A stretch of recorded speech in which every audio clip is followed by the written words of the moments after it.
ኦሪት ዘፍጥረት ምዕራፍ 46 እስራኤልም ለእርሱ ያለውን ሁሉ ይዞ ተነሳ፣ ወደ ቤርሳቤህ መጣ። መሥዋዕትንም ለአባቱ ለይስሐቅ አምላክ ሰዋ። እግዚአብሔርም በሌሊት ራእይ ያዕቆብ ያዕቆብ ብሎ ለእስራኤል ተናገረው። እርሱም እንሆኝ አለ። አለውም የአባቶችህ አምላክ እግዚአብሔር እኔ ነኝ። ወደ ግብፅ መውረድ አትፍራ፣ በዚያ ትልቅ ሕዝብ አደርግሃለሁና። እኔ ወደ ግብፅ አብሬህ እወርዳለሁ፣ ከዚያም ደግሞ እኔ አወጣሃለሁ። ዮሴፍም እጁን በዓይንህ ላይ ያኖራል። ያዕቆብም ከቤርሳቤ ተነሣ።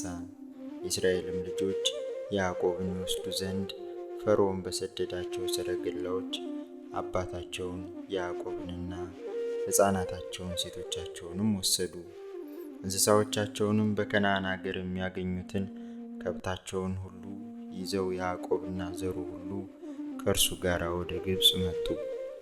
ወንዶች ልጆቹንና የልጆቹን ወንዶች ልጆች፣ ሴቶች ልጆቹንና የወንዶች ልጆቹን ሴቶች ልጆች፣ ዘሩንም ሁሉ ከእርሱ ጋር ወደ ግብፅ አስገባቸው። ወደ ግብፅም የገቡት የእስራኤል ልጆች ስም ይህ ነው: ያዕቆብና ልጆቹ፣ የያዕቆብ በኵር ሮቤል። የሮቤልም ልጆች ሄኖኅ፣ ፈሉስ፣ አስሮን፣ ከርሚ። የስምዖን ልጆች ይሙኤል፣ ያሚን፣ ኦሃድ፣ ያኪን፣ ጾሐር የከነዓናዊት ልጅ ሳኦል። የሌዊም ልጆች ጌድሶን፣ ቀዓት፣ ሜራሪ። የይሁዳም ልጆች ኤር፣ አውናን፣ ሴሎም፣ ፋሬስ፣ ዛራ፣ ኤርና አውናን በከነዓን ምድር ሞቱ። የፋሬስም ልጆች ኤስሮም፣ ሐሙል። የይሳኮርም ልጆች ቶላ፣ ፋዋ፣ ዮብ፣ ሽምሮን። የዛብሎንም ልጆች ሴሬድ፣ ኤሎን፣ ያህልኤል። ልያ በሜሶጶጣሚያ በሶርያ ለያዕቆብ የወለደቻቸው ልጆችና ሴቲቱ ልጇ ዲና እነዚህ ናቸው። ወንዶችም ሴቶቹም ልጆቿ ሁሉ 33 ነፍስ ናቸው። የጋድም ልጆች ጽፎን፣ ሐጊ፣ ሹኒ፣ ኤስቦን፣ ኤሪ፣ አሮዲ፣ አርኤሊ። የአሴርም ልጆች ዩምና፣ የሱዋ፣ የሱዊ፣ በሪያ እህታቸው ሴራ። የበሪያ ልጆችም ሀቤር፣ መልክኤል። ላባ ለልጁ ለልያ የሰጣት የዘለፋ ልጆች እነዚህ ናቸው። እነዚህን 16ቱንም ነፍስ ለያዕቆብ ወለደች። የያዕቆብ ሚስት የራሔል ልጆች ዮሴፍና ብንያም ናቸው። ለዮሴፍም በግብፅ ምድር ምናሴና ኤፍሬም የተወለዱለት።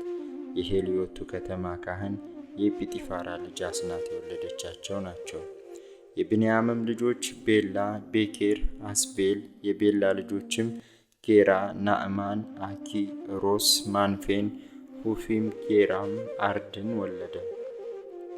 ለያዕቆብ የተወለዱለት የራሔል ልጆች እነዚህ ናቸው። ሁሉም 14 ነፍስ ናቸው። የዳንም ልጆች ሁሺም። የንፍታሌምም ልጆች ያሕጽኤል፣ ጉኒ፣ ዮጽር፣ ሺሌም።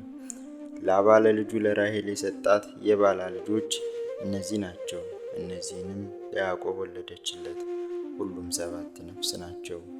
ከያዕቆብ ጋር ወደ ግብፅ የገቡት ሰዎች ሁሉ ከጉልበቱ የወጡት ከልጆቹ ሚስቶች ሌላ ሁላቸው 66 ናቸው።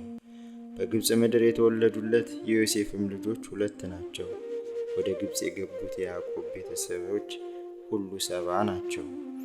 ይሁዳንም በጌሴም እንዲቀበለው በፊቱ ወደ ዮሴፍ ላከ። ወደ ጌሴም ምድርም ደረሱ። ዮሴፍም ሰረገላውን አዘጋጀ። አባቱንም እስራኤልን ሊገናኘው ወደ ጌሴም ወጣ። ባየውም ጊዜ በአንገቱ ላይ ወደቀ፣ አቅፎትም ረጅም ጊዜ አለቀሰ።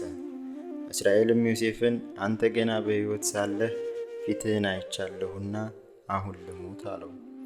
ዮሴፍም ወንድሞቹንና የአባቱን ቤተሰቦች እንዲህ አላቸው: እኔ መጥቼ ለፈርዖን እንዲህ ብዬ ነግረዋለሁ።